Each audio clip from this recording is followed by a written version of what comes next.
The show, a breathtaking drama. The location, a river in Africa. The main protagonists, crocodiles. Supporting actors involved, everything Africa's wildlife has to offer. The expansive stage of the Masai Mara in Kenya is an ideal location for some stunning combats. Heavyweight conflicts and touching family scenes. The show centers on the age-old theme of the hunted and the hunters, life and death.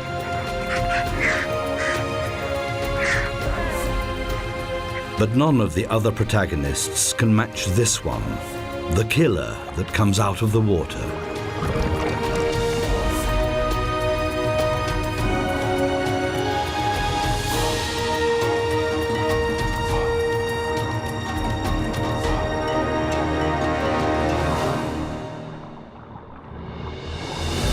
Hardly any other region in Africa is home to a greater multitude of animals than the Masai Mara.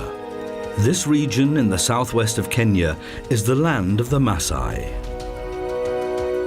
These are semi-nomadic pastoralists who live off their herds of cattle and are known to be excellent warriors. The Masai Mara National Park lies in the southwest of Kenya in East Africa and borders on the Serengeti in Tanzania. When the dry period begins in June in the southern Serengeti, innumerable herds of wildebeest join up to migrate over 800 kilometers to the Masai Mara, forever on the lookout for fresh pastures. During this migration, they have to cross several rivers. The greatest obstacle, and one that has to be crossed, is the Mara River. It flows from Kenya through the Masai Mara region and continues on across the border into Tanzania and the Serengeti. At first sight, it may not look particularly threatening, and it is indeed the main artery that keeps the Masai Mara alive. These heat-sensitive hippos rely completely on the river to secure their very existence in the savannah. Nowhere else does the vegetation offer such a wealth of food for the elephants. Depending on their size, these pachyderms also require from 70 to 250 litres of drinking water a day. And nowhere else can lions choose from such a well-stocked table, provided they're ready to wait a bit.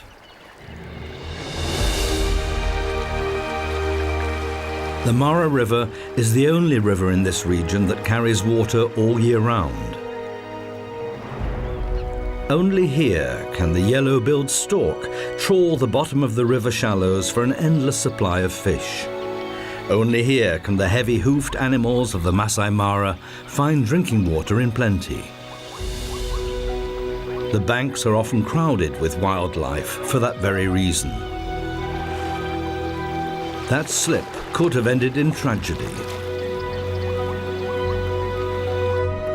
Because for many animals, the Mara River that meanders for nearly 400 kilometers through the savannah is the most hazardous river in the whole of Africa. Because of these fellows. Crocodiles spend the majority of their lives just lying around in their armored skins, doing nothing. As cold-blooded animals, they can only regulate their body temperature through their own activities. They have to enjoy extensive sunbathing sessions to enable them to carry out their sorties underwater. The webs between their toes on the rear feet help them to swim.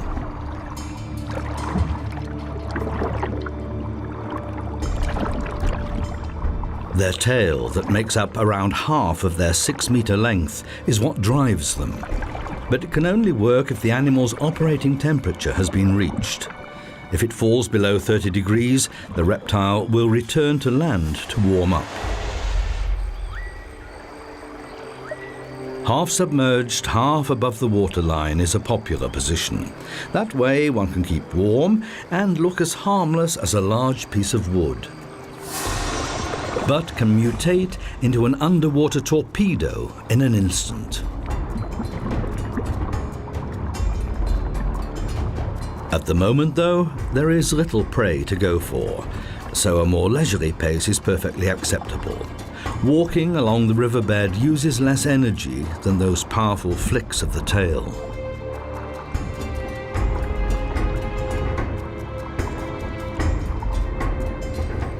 What looks like boredom-induced yawning is in fact temperature regulation. By opening its mouth, the reptile prevents its brain overheating. If it's still too hot, it moves into the water.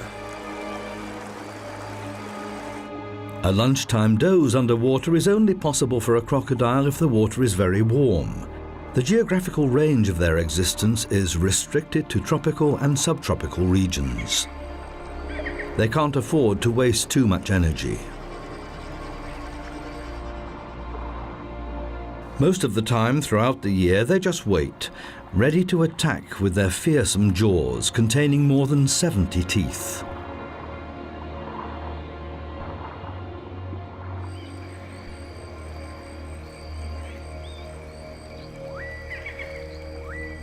Crocodiles share their habitat with hippos.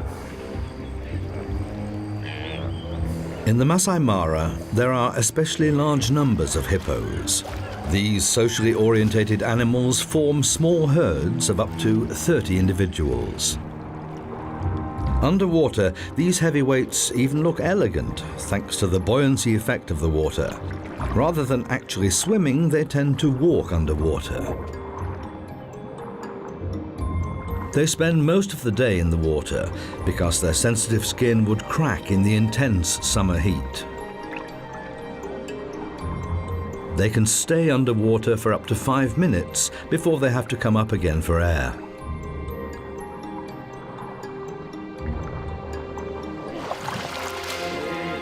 As a rule, one older bull will live together with a group of females and their young. The animals are generally related and maintain friendly contact with one another.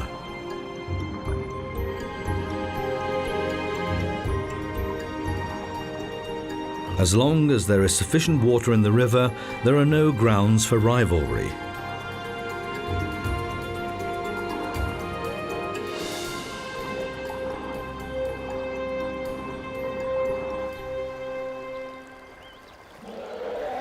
Elephants also like to congregate around the Mara River. The smaller ones are best off keeping close to the adults. That way, they're less likely to become a crocodile's next lunch. Elephants are among the most socially orientated animals in the world. This little elephant has not yet learned how to use its trunk to drink with. That muscular appendage is still in the way.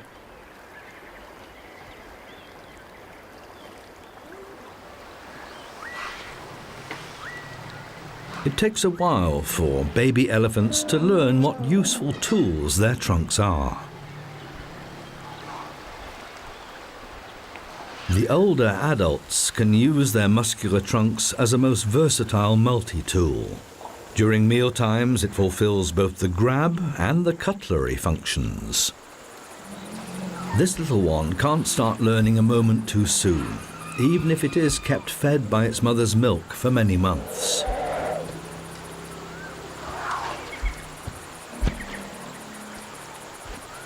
In greetings, the trunk acts as a handshake appendage, and the mutual smells tell the other party the identity of the caller. And if it's not quite long enough to scratch with, one can always use a termite hill.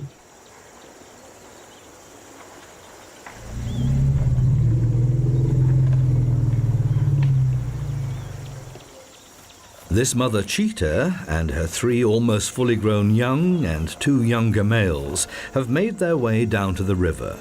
The brothers share the remains of the gazelle they caught.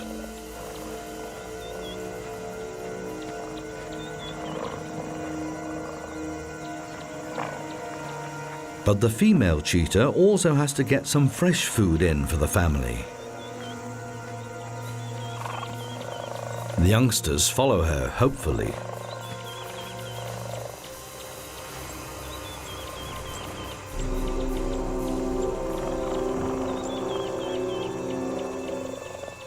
The brothers are so involved that they don't even notice the family. This one has been distracted. One youngster has discovered the hidden camera. But the mother has her sights on something else. What is that thing that neither runs away nor attacks?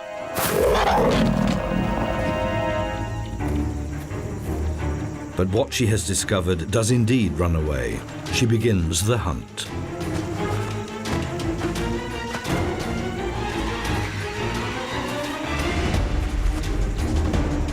A hare can accelerate up to 70 kilometers an hour, but the cheetah is even faster. This big cat can even reach speeds of 100 kilometers an hour over short distances.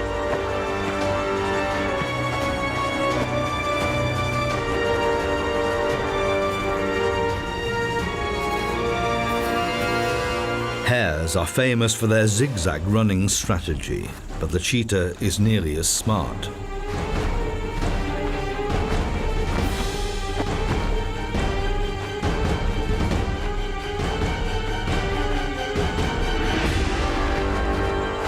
The big cat's strategy is to cause the prey to trip up with a carefully aimed hit of the paw.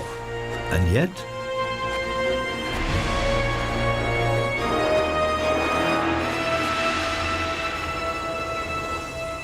despite that particular failure, no other predator has such a high success rate as the cheetah. Half of its hunting sorties result in a catch. After hunting, the mother needs a long break to protect herself against overheating. The brothers also need time to recover. Full stomachs make one feel sleepy. It's not only the main stretch of the Mara River that is attractive to animals. Its stagnant oxbows are a haven for thriving aquatic vegetation, which has a regular supply of fertilizer thanks to the hippos. The ibises make use of the heavyweight creatures as platforms in their search for insects, some of which they find on the hippos' heads. The crocodiles are even better camouflaged here than in the clear waters of the main river.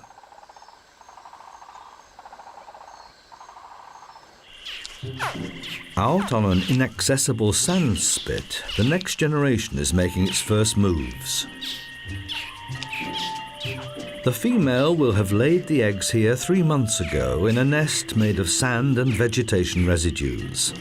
The brooding temperature determines the sex of the young ones. In Nile crocodiles, the young will only be male if the eggs are maintained at a temperature of 32 to 35 degrees. Above or below that temperature range, the young will be female. The calls they produce while still inside the eggs appear to stimulate the brood. They all hatch at the same time. Hardly have they left their nest when they are approached by a cavernous mouth.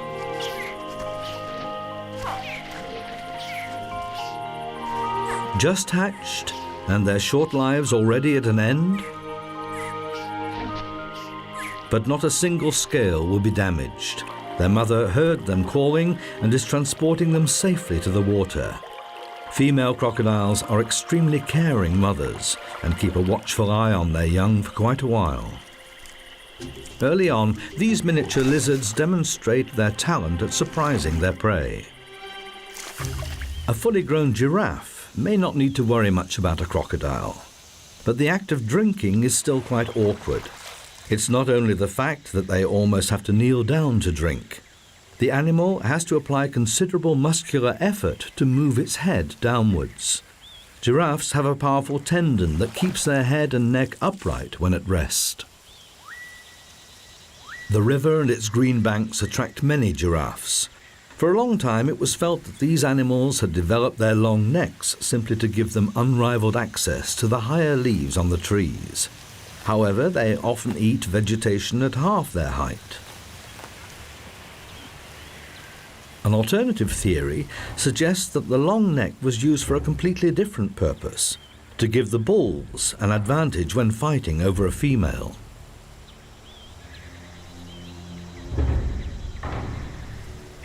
These two young bulls are merely practicing. They're gauging their strikes very carefully.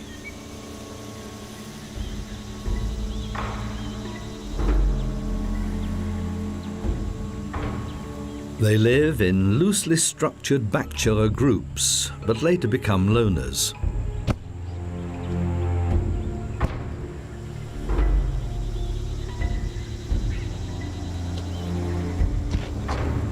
If they then meet a rival during the mating period, there will be no consideration for the other. They will then apply full power to their strikes, and their rudimentary horns or ossicones become dangerous weapons. The objective is to knock one's opponent off its feet. Many contests of this kind have left the loser dead. These two are not in any way intending to injure each other, let alone kill. But practice makes perfect. Afternoon in the Masai Mara. Not quite the ideal hunting time for the lions. This group of banded mongooses is quite safe to pass by. These diurnal animals go hunting as a group. The leader of the pack is one of the older females. Still time for a little nap before work starts in earnest in a couple of hours.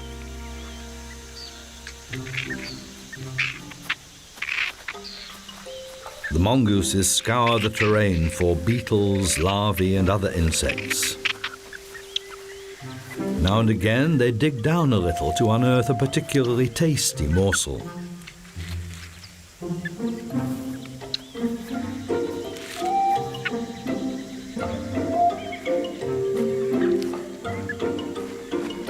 Even if they go out as a group, each mongoose searches for itself. Occasionally, a mother and her young will dig together, but normally mongooses hunt individually for food.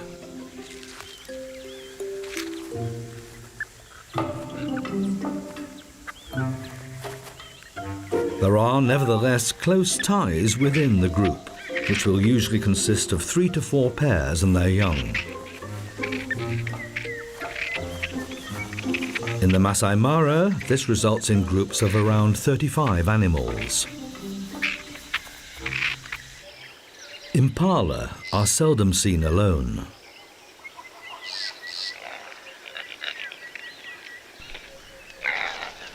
This very young male is still allowed to be in the herd.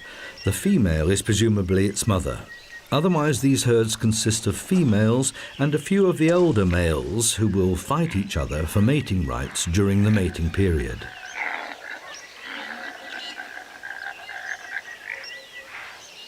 The dominant male will change from time to time at the top of the field. Outside the mating period, they graze peacefully together. In contrast to the wildebeest and zebras, impalas do not migrate outside the national park, so the lions have always got a steady source of food. That's an important point because lions, in contrast to crocodiles, can't go without fresh food for long periods, especially when they have young.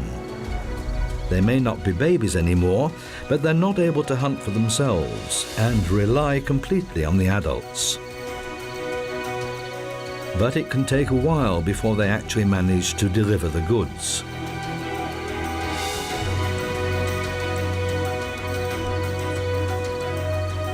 Lions are the only big cats that form a pride and maintain close social contacts. By contrast, the hippopotamus morphs every evening from socially orientated family member to lone individual, each grazing on its own. The hippos have to graze at night, unlike the diurnal zebras. Hippos would not survive extended grazing periods in the blazing sun.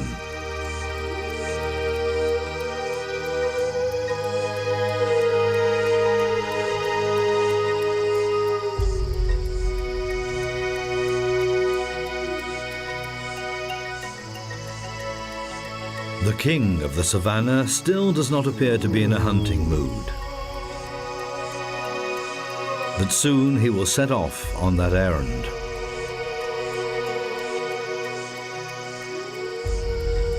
The animals in the Masai Mara have to be constantly on the lookout.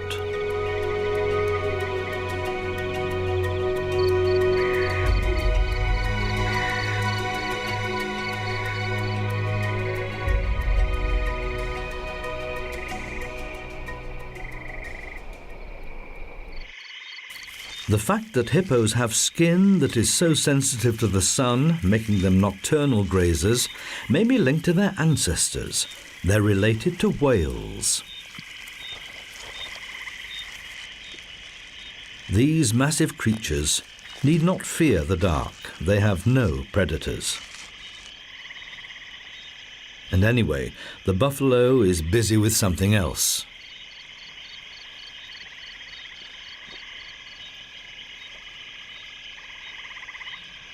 It's in particular the smaller hunters, like the mongooses, that rely on the cover of darkness.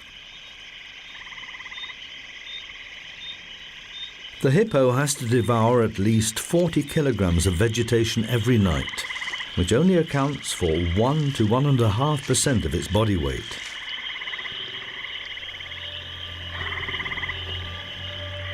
Lions and crocodiles will generally avoid each other.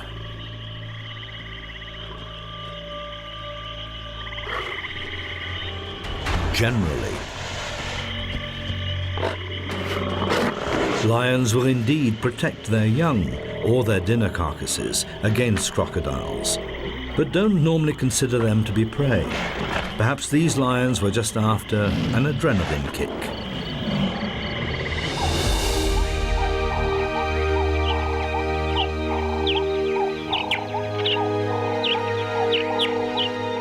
A new day dawns, and with it the start of the greatest drama of the Masai Mara.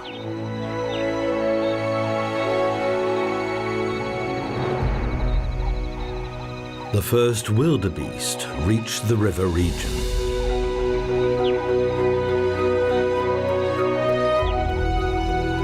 Behind them is an 800-kilometer energy-draining migration.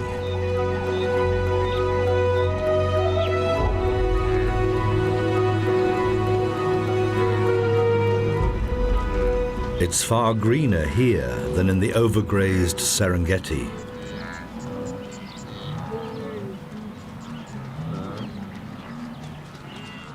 In the Masai Mara, the rain and drought periods are less extreme than in the southern Serengeti. Heavy thunderstorms keep ensuring a supply of fresh water, which benefits the green vegetation. Before the animals embark on the most difficult part of their journey, crossing the river, they enjoy a rest and take the edge off their hunger. They specialize in short grass. It replenishes itself relatively quickly, but is grazed to nothing in a short time, which is why these animals keep searching for new pastures. Their broad mouths, large incisors, and mobile lips make them the perfect lawn mowers.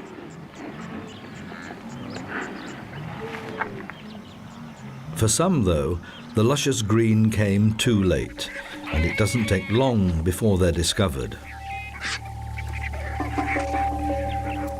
For the vultures, wildebeest that die of exhaustion are a feast.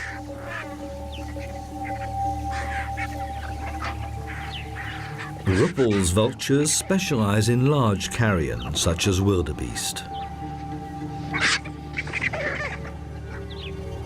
The marabou may be larger than them, but the vulture's sharp curved beaks are far superior, both as meat cutting tools and weapons.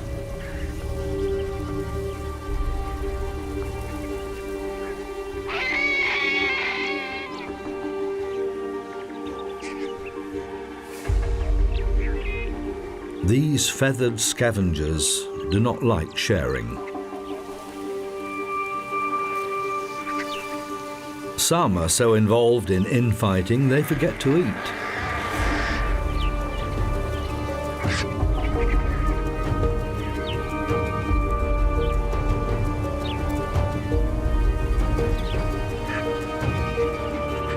But these quarrelsome creatures provide an important service to the Masai Mara. By stripping carcasses, often right down to the bare bones, they prevent the spread of epidemic diseases.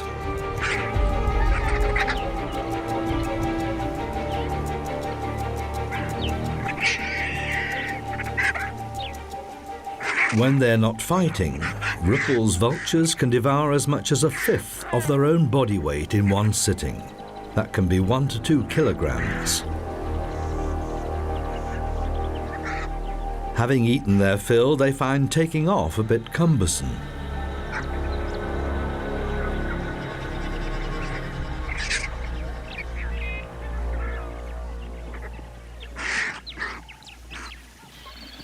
Together with the first wildebeest, we see many zebras arriving in the Masai Mara.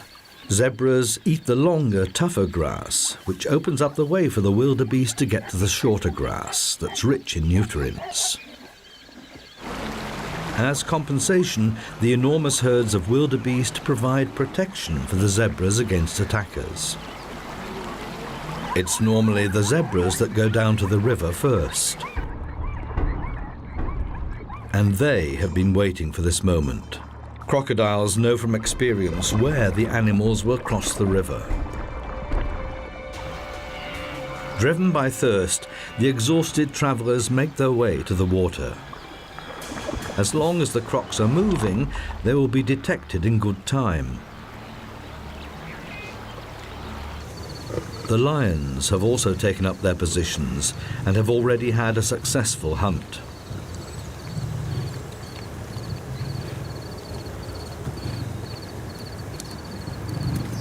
But it's not enough for the full pride.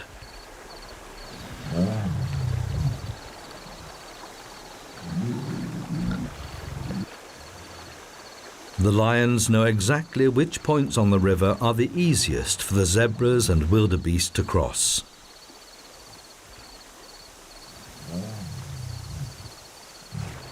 While some of the lionesses keep a watchful eye on the young, others are closely watching out for the arrivals by the river.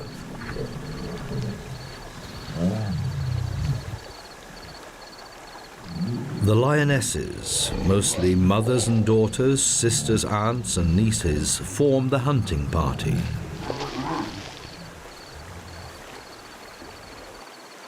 Crocodiles may not be quite as social, but later they will need each other as well.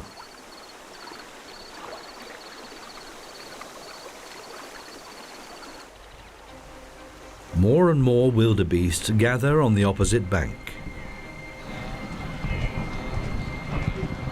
They're facing the greatest challenge of their long journey.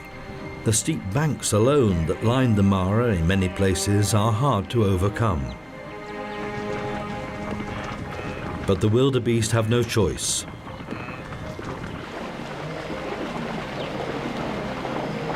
Down by the river, the life-saving herd becomes a liability. Hundreds of animals push their way forwards, leaving no opportunity for escape. The underwater hunters are on their way.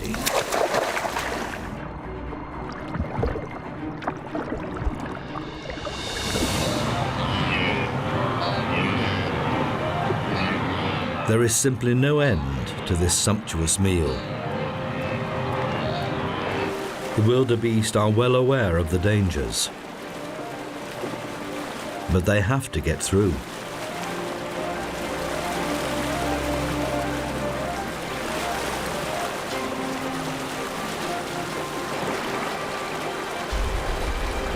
The river literally puts obstacles in their way, and those rocks are often deceptively slippery.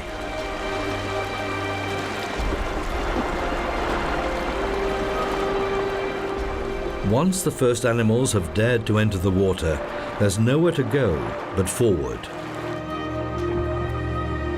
The crocodiles try to attack the open flanks. If they get too close to the thick of it, they're at risk themselves.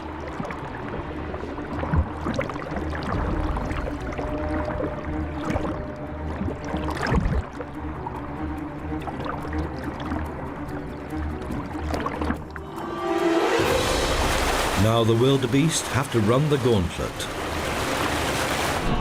They have managed to reach the safety of the bank.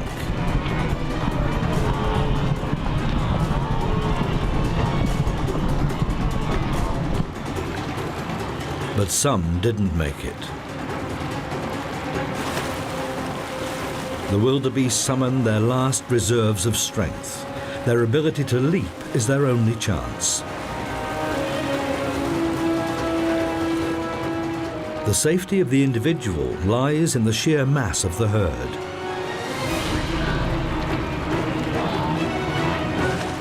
But the crocodiles are not alone.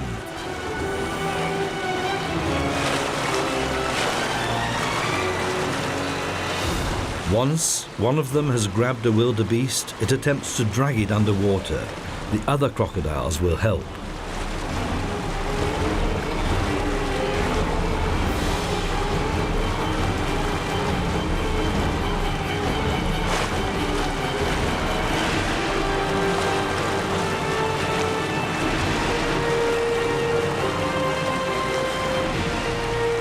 Each bite has the force of 2,000 kilos. Crocodiles are merciless opponents.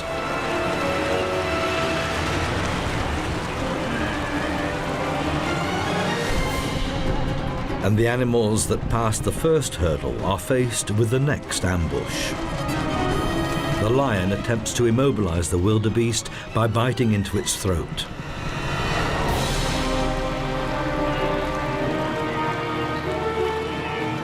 Even if they survive the river, they can still be trampled underfoot.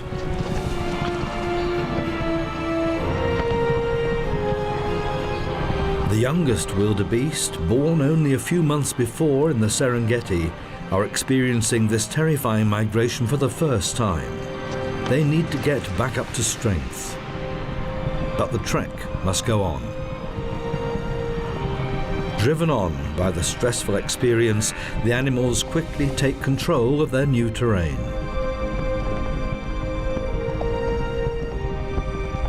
This large-scale partnership of convenience will now separate into smaller herds until it's time to return to the Serengeti in 2 months' time, following well-trodden ancestral paths. The Battle of the Mara is over for the time being, and the vultures will finish what the crocodiles could not.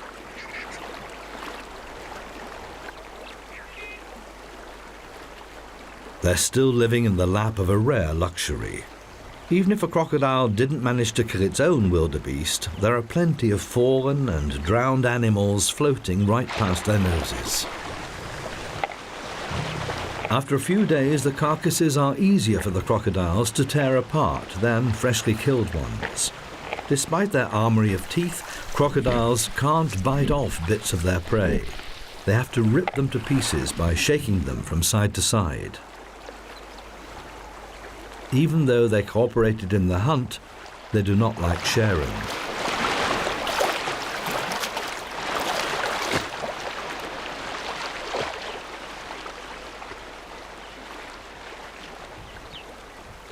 For the lions, the riverside hunt is now over.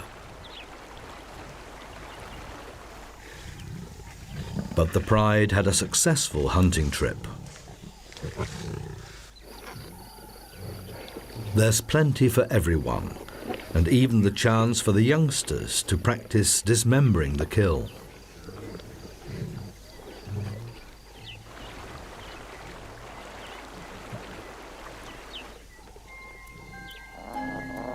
And practicing the fatal bite to the throat.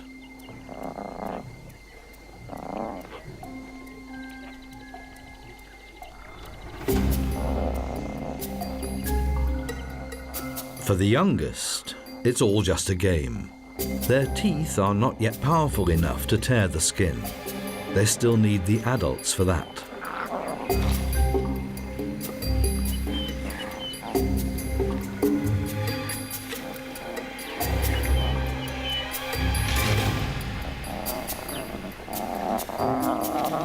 A full stomach feels good. Both the adults and their young feel playful.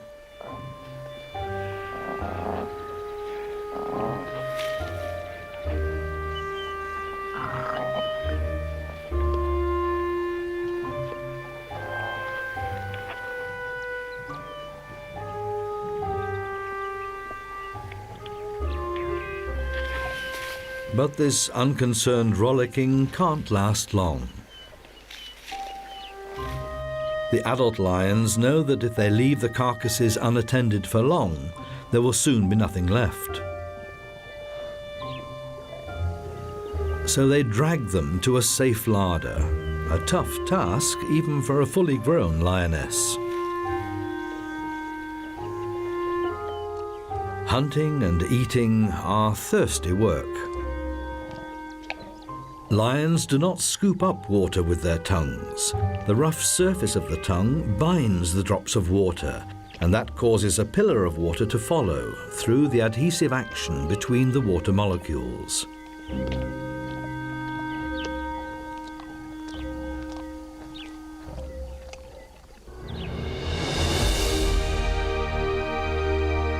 The surface area of the Masai Mara is a mere tenth of the size of the Serengeti.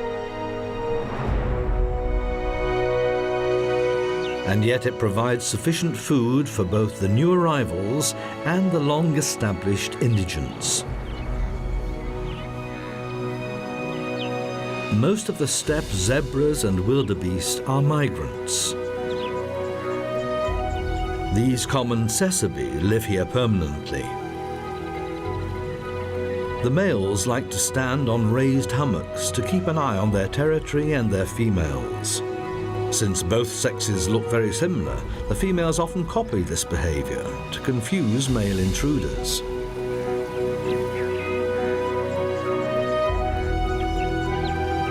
Giraffes have an even better view of the surroundings, which is why zebras like to stay close to the giraffes.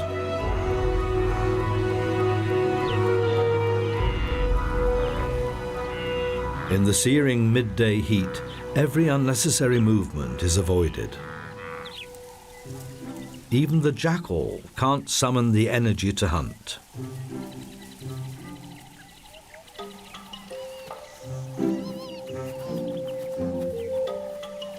The hyenas are no different. Despite their reputation, hyenas are not merely dim scavengers. These youngsters will grow up into skilled hunters, capable of attacking even large hoofed animals such as wildebeest or zebras, individually or as a pack. But that time is still some way off.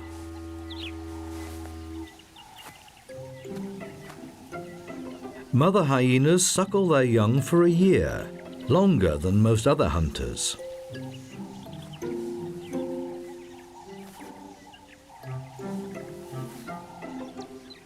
Hyenas live in clans, controlled by the females, and with a clearly defined hierarchy.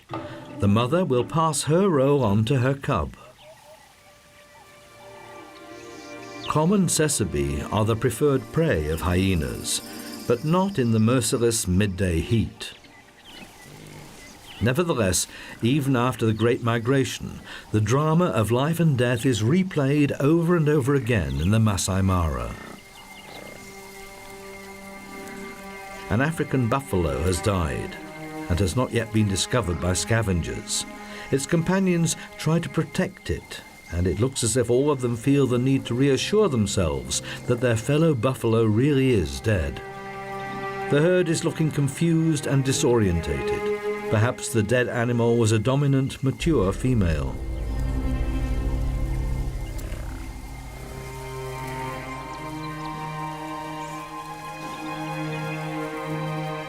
Related cows form a group with a very strict hierarchy.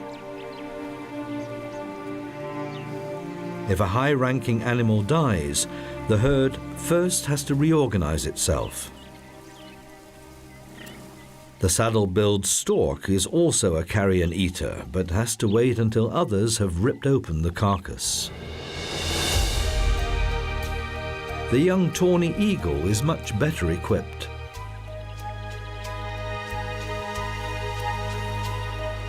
As pure vegetarians, elephants are most definitely not interested in carrion. In contrast to popular belief, however, they do not only eat leaves. In the savannah, they eat almost exclusively grass, and lots of it. An adult elephant will devour 200 to 300 kilograms of vegetation a day.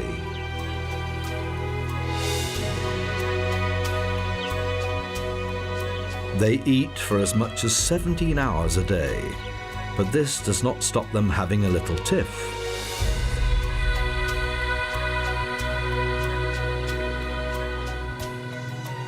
Even the babies try to work out how Mummy does it. But this little one has chosen the wrong place.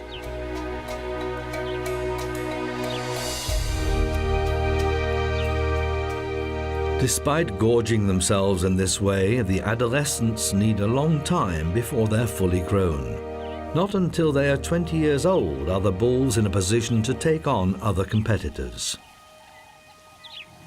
The herd is not alone. The rare hook-lipped rhinoceros is known to be one of the most dangerous animals in Africa.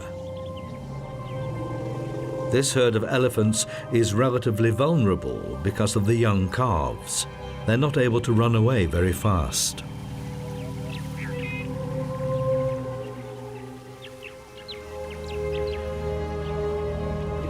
The aggressive rhinoceros bull considers the elephants to be a threat. But the lead cow wastes no time and is ready to protect her herd.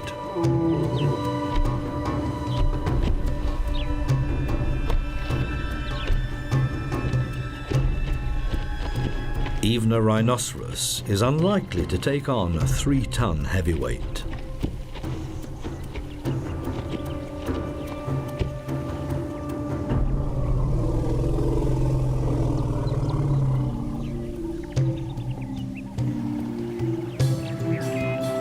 The herd relaxes again.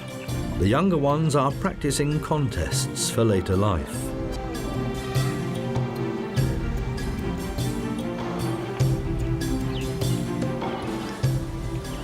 But they're back in someone's sights again. The cows remain unperturbed. The young are safe as long as they are close.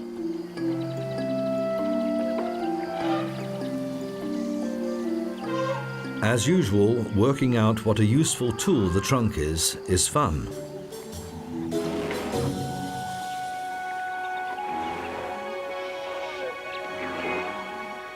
However peaceful the scene may appear to be, the elephants face an uncertain future. Poachers are still keen on killing these majestic animals for their tusks. Every year, the population of African elephants drops by 8%.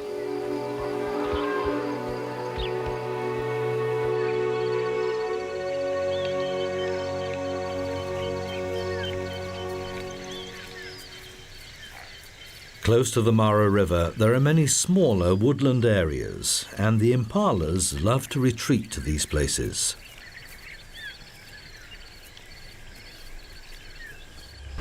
One story higher up, an Anubis baboon keeps a watchful eye. On the ground, its fellow baboons are searching for titbits. The baboons dig in the ground for insects and roots. To be able to ride piggyback, an infant has to be at least 6 weeks old. Until then, the babies cling to their mother's furry underbelly. And once they are a year old, they have to fend for themselves.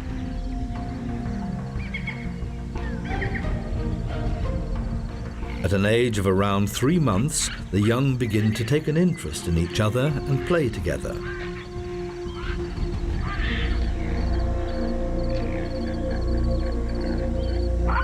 The watchman issues a warning.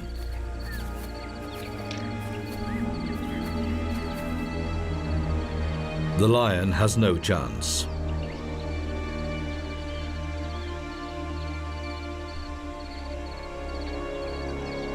The strong males hold their posts until the danger has passed, ready at a moment's notice to attack if their harem is jeopardized. He is a far more dangerous risk for the baboons. Leopards attack from an ambush. The martial eagle has already found its prey.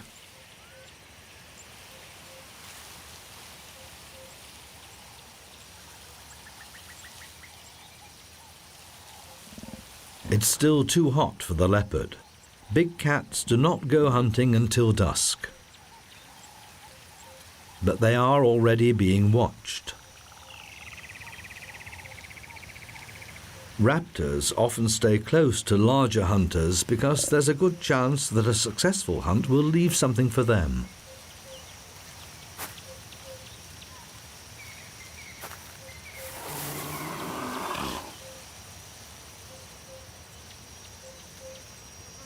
But it's looking as if they will have to wait a bit.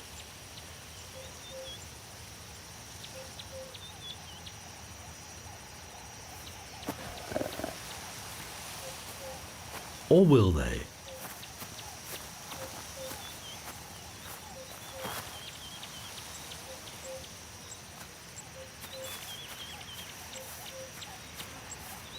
No, this leopard has a rather different aim.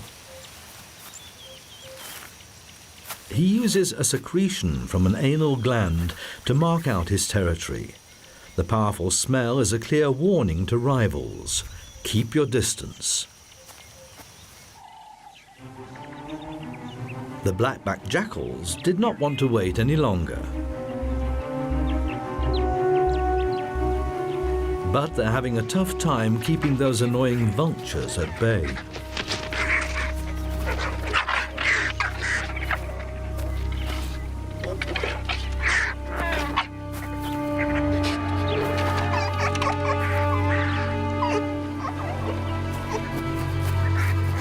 The moderately sized hunters are clearly outnumbered by the vultures, and a fair amount of their freshly replaced energy gets used up again.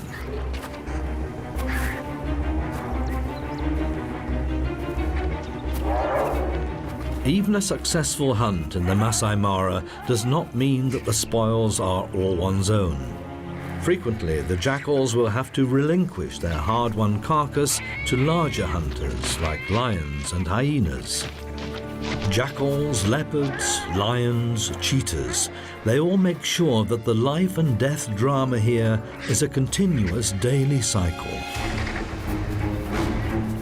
Each of them has its own way to play the game, and each produces a slightly different, often unexpected result.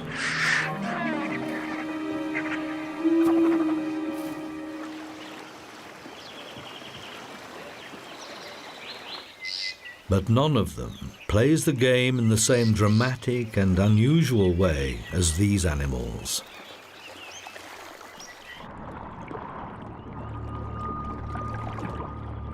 They're waiting for the day when, once again, they play the leading role in the greatest drama of the Masai Mara.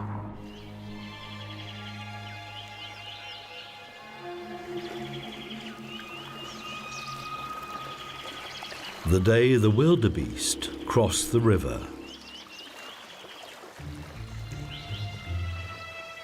Until that day, there will always be more modest roles to play.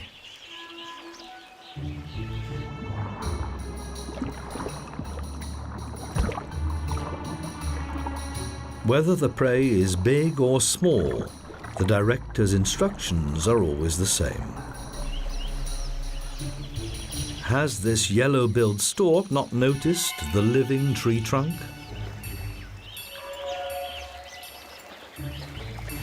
Or is that tree trunk still full up from its last wildebeest supper?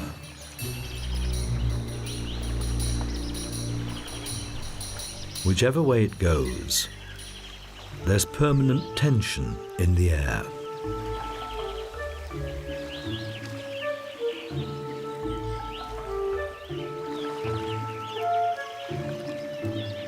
And whatever happens,